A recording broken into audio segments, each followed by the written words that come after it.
Сәлем баршаңызға, каналыма қош келдіңіздер.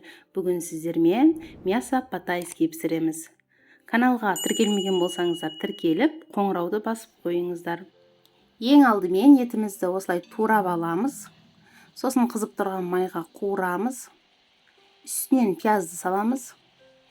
Міне жақсылап қуырамыз.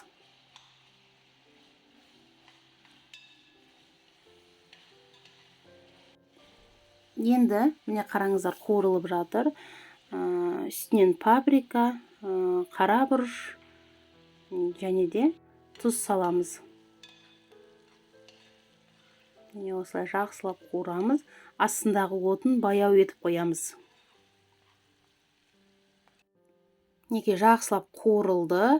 Енді үстінен шамамен 200 граммдай су құямыз.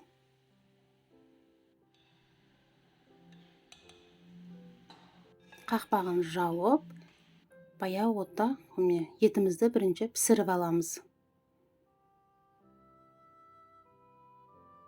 Неге осылай жай қайнауы керек. Бұрыштарымызды дәл видеода көріп тұрғандарыңыздай орташа етіп турап аламыз. Қиярды ұзыншалап тураймыз. Соя құямыз, шамамен 1 ас қасықтай.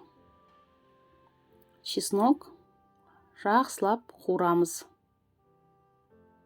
Енді гарниріне қазанымызға кішкене ғана май құйып,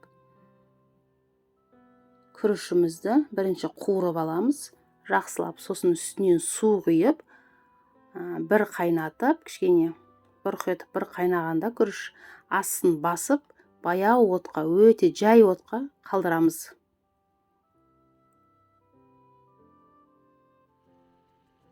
Дәміне қарай тұзын. Міне қараңыздар, күрішіміз дайын болды. Бір келкі болып, әдемі болып пісіп шықты. Гарниріміз дайын болып қалды. Неге осылай тесіп аламыз. Бетін жауып, тағы да қалдырамыз. Неге қараңыздар, гарниріміз дайын болды. Енді подливасын саламыз. Подливасы жана бұрыштарды салғаннан кейін шамамен 10-15 минутта піседі. Қараңыздар, өте дәмді тамақ. Бетіне қалауыңызша күнжіт себуге болады. Тамағымыз дайын болды. Ұсына берулеріңізге болады.